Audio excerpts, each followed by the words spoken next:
Hey guys what's up. तो इस lesson में अगर आपको कोई डाउट है, क्वेरी है, you can ask in the comment section. But the most important thing is कि I was talking to rank one of forest service Vidushi, then 3 days before I was talking to rank one of CLAT Aakash Jain, बहुत different background है। Then I was talking to Tina, मैं own batchmates, AIIMS के लोग, AIPMT, CA, boards, UGC, all these exams I have talked to a lot of toppers. कम से कम 200-300 toppers से मैंने बात करी होगी मेरी लाइफ में. IIT, rank 1, everybody I have talked to. So there are some characteristics which are common to all the toppers of these examinations, and I think if you know these characteristics then you will also have a very high chance of becoming a topper. तो कुछ बात करेंगे. तो सबसे जो important characteristic मुझे लगता है, जो पर्सनली मैं बिलीव करता हूँ, they don't lower their bar. For example, अगर 12th के साथ आपने PMT दी है और you don't get selected, so what an average aspirant will do is he will start calling himself average. उसको टीचर्स बोल देंगे you are an average student, and that is why he will always have that tag of average, and he will not do anything in his life, and he will stay a mediocre student, and he thinks कि यार मैं deserve नहीं करता अच्छा college, I don't deserve more marks, that is why he will stay as an average. But these toppers ये सुनते ही नहीं है. They don't lower their bar. Even if they don't get selected in IAS first attempt, second attempt, और they don't get into medical colleges और IITs, what they do is they give it again. They improve themselves. They hate the word average, they hate the word mediocre. इस तरह वैसे 1% लोग ही होते हैं, and they improve. And this is the important thing is don't lower your बार. अगर आपका मान लो UPSC में भी सिलेक्शन नहीं होता 6 अटैम्प्ट में, तो don't just do a mediocre job because आपका उसमें सिलेक्शन नहीं हुआ. Find something else in life, do something good about it. A topper can be in exams और it can in life, any domain you can be there. Don't lower your bar at any cost. So this is the first and the foremost thing which everybody of you should know. They don't lower their bars. Then second is, people think कि आपको बहुत ज़्यादा motivation मिलेगा और आप पढ़ाई कर लोगे. जो IAS टॉपर होगा या फिर क्लैट का टॉपर होगा या CA टॉपर होगा, they are all motivated to study. Yes, they are motivated, I will not deny कि वो बिल्कुल मोटिवेटेड ही नहीं है, but just because they are motivated they study, that is wrong. Motivation होता है 1 दिन 2 दिन 1 हफ्ता 1 महीना तक रहता है, उसके बाद मोटिवेशन ख़त्म हो जाता है. सो दे स्टडी, सेकेंड पॉइंट है, they study because of discipline, not because of motivation. They study because उनको डेली 1 घंटा पढ़ना है, डेली 6 घंटे पढ़ने हैं, डेली 4 घंटे पढ़ने हैं. So second thing is you have to change the key around which you study. It can not be motivation, it has to be discipline. तो जो डिसिप्लिन के साथ पढ़ता है, जो पंक्चुअलिटी के साथ पढ़ता है, उसका सिलेक्शन होता है, वो टॉपर बनता है. जो मोटिवेशन के साथ पढ़ता है वो टॉपर नहीं बनता, वो फ्रस्ट्रेट हो जाता है. उसका जो तीसरा सबसे इंपॉर्टेंट पॉइंट है, उनकी प्रायोरिटीज़ सही रहती हैं लाइफ में. अब प्रायोरिटीज़ 2 तरीके की हो सकती हैं. एक हो सकती है इंट्रा स्टडी, एक हो सकती है इंटर स्टडी. इंट्रा स्टडी का मतलब है कि आप पढ़ रहे हो, लेकिन जो नॉन टॉपर होते हैं वो कचरा पढ़ते हैं, वो थोड़ा सेंटिमेंटल हो जाता है, थोड़ा इमोशनल हो जाते हैं कि अरे मेरी फेवरेट बुक है, इसको मैं कैसे छोड़ दूँ बीच में. अरे यार 10 पेज के बाद एकदम से 20 पेज रोमन ने बोला छोड़ने के लिए, मेरे से नहीं छोड़ा जा रहा यार. इकोनॉमिक सर्वे पूरा पढ़ना है यार, इंडिया ईयर बुक पूरी पढ़नी है यार, लक्ष्मीकांत पूरी पढ़नी है यार, NCERTs पूरी पढ़नी है यार, कैसे छोड़ दूँ. They become emotional. 1995 के क्वेश्चन पेपर सॉल्व कर रहे हैं. So these people tend to get emotional. अरे यार कैसे छोड़ दूँ, टीचर्स ने पूरा कोचिंग सेंटर ने 200 पेज की बुकलेट दी है, ऐसे कैसे छोड़ दूँ. See don't get emotional, set your priorities straight. इसका मतलब है कि आप जो मटेरियल, हाई यील्ड मटेरियल जिसको मैं बोलता हूँ, आप वो वाला मटेरियल पढ़ाई करो जिसमें से क्वेश्चन आने की प्रोबेबिलिटी ज़्यादा है. फॉर एग्जांपल, अगर आप स्पेक्ट्रम बुक पढ़ते हो, मान लो राजीव अहिर की, उसमें बहुत छोटी सी बुक है, तो ऑड्स ऑफ क्वेश्चंस में से मान लो 10 क्वेश्चन आ सकते हैं, तो आपने 5 दिन की पढ़ाई से 10 क्वेश्चन सॉल्व कर दिए.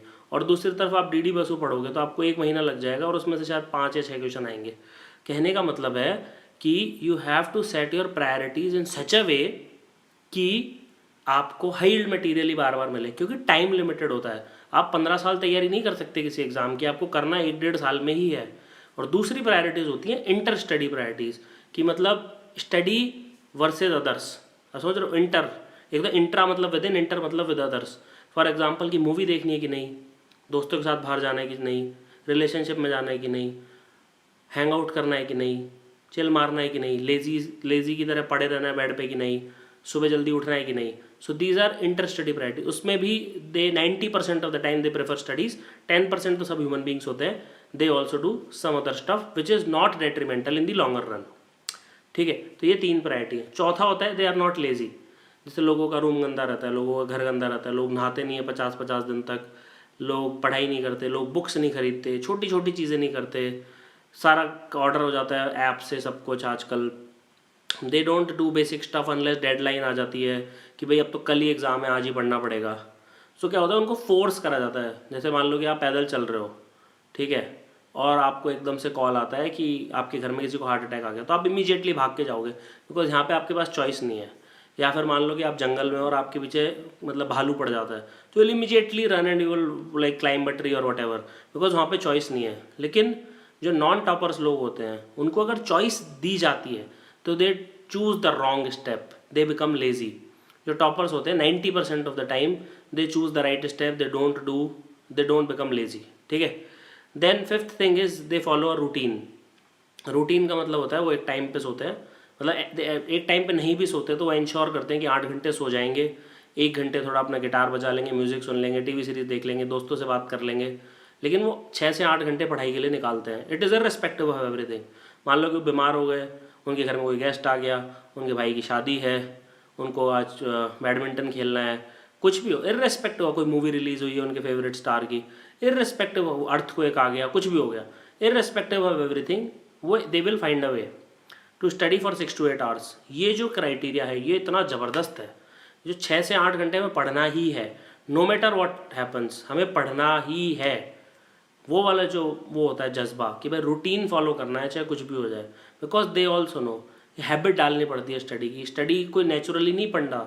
अगर आप बच्चे होते हो, छोटे से आप पैदा होते हो, तो आप चलना अपने आप सीख जाते हो, किसी को सिखाने की थोड़ी ज़रूरत पड़ती है यार। आपको मैं जंगल में भी छोड़ दूंगा तो आप चलना सीख जाओगे। आप बोलना अपने आप सीखते हो, कोई स्कूल में जाने की ज़रूरत नहीं होती, बस आप आपस में थोड़ा ऑब्जर्व करते हो कि मम्मी पापा क्या बोल रहे हैं, and you start speaking the native language. तो speaking comes naturally to you, walking comes naturally to you. लेकिन पढ़ाई कराने के लिए आपको 12 साल स्कूल में सड़ना पड़ता है, लिटरली ABCD ऐसे बनता है, कै खे गे ऐसे बनता है।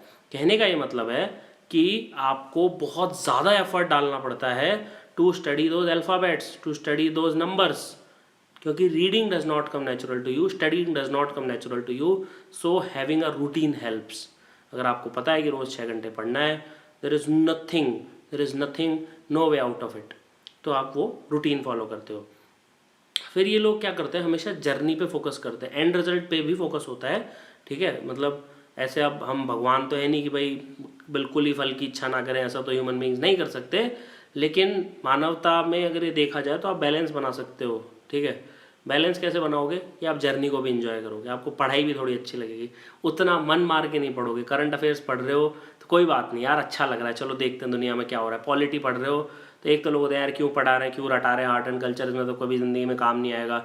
एक लोग होते हैं जो अप्रिशिएट करते हैं, अच्छा ऐसा आर्ट एंड कल्चर होता था, अच्छा मुगल स्टाइल ऐसे होती थी, अच्छा राजपूत स्टाइल ऐसे होती थी, साउथ इंडिया में मंदिर ऐसे होते थे, अच्छा ये विमान है, ये है, ये वो है, दे अप्रिशिएट इट। कुछ लोग कर्स करते रहते हैं यार क्यों रटा रहे हैं वॉल्केनो अर्थक्वेक, ये क्यों रटा रहे हैं फिजिक्स केमिस्ट्री बायो, कोई पूछना तो है नहीं, जब IAS बन जाएंगे तो कुछ काम थोड़ी आएगा। डॉक्टर जब हम पढ़ते हैं, बॉटनी पढ़ते हैं, तो ये क्यों पेड़ों के बारे में रटा रहे हैं, कभी काम तो आएगा नहीं। सिमिलरली क्लैट में फालतू की चीज़ें, एप्टीट्यूड, कभी लॉयर बन के सब काम तो आएगा नहीं।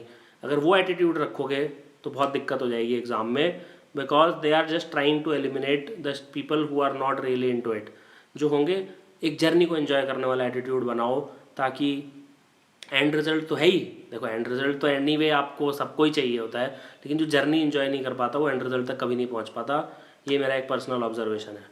ठीक है, फिर उसके बाद they do not take external validation as gospel truth. इसका मतलब होता है कि मान लो कि कोई IAS ऑफिसर आपके पास आया, आप उसके साथ 15-20 मिनट बैठे, आपका रिलेटिव हो सकता है, और उसने बोल दिया कि सैनी साहब आपके लड़के की बस की बात तो नहीं है, इसको आप एक काम करो, आप इसको BSc करा दो, आप इसको या डॉक्टर ही बने रहना दो, इससे इसके नहीं हो पाएगा। So just because some IAS officer has said कि you do not have the capability of becoming one, तो फिर आप उसको गॉस्पेल ट्रुथ की तरह लेके बैठ गए। एक्सटर्नल वैलिडेशन, आप अपने अंदर झांको, क्या आप कर सकते हो, क्या आप 6 घंटे रोज़ पढ़ाई कर सकते हो 1.5 साल तक।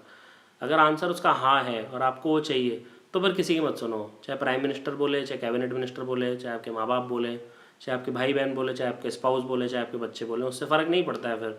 when you know that you can do it, then you have to do it. There is no third way about it. External validation भाड़ में जाए उस केस में. Then what they do is, this is the best quality by far, they do not live in the moment. ये मतलब लोग बोलते हैं live in the moment, सब फालतू की बातें हैं, ज़िंदगी बचेगी ना बचेगी. लेकिन अगर किसी को टॉपर बनना है तो सबसे स्ट्रांगली एडवाइस करूंगा, do not live in the moment, always think about the future.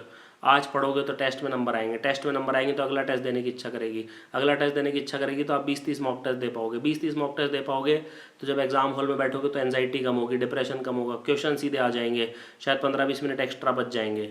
वहीं अगर आज नहीं पढ़ोगे तो अगला टेस्ट बेकार होगा, अगला टेस्ट बेकार होगा तो उसके अगले टेस्ट में जाने से पहले एंजाइटी होगी, शायद आप ड्रॉप आउट कर दोगे, फिर आप कभी टेस्ट नहीं दे पाओगे. 5 मॉक टेस्ट दोगे, 5 मॉक टेस्ट दोगे तो एग्जाम हॉल में जाके देखोगे तो शायद नर्वस हो जाओगे, गोला इधर उधर गलत भर दोगे.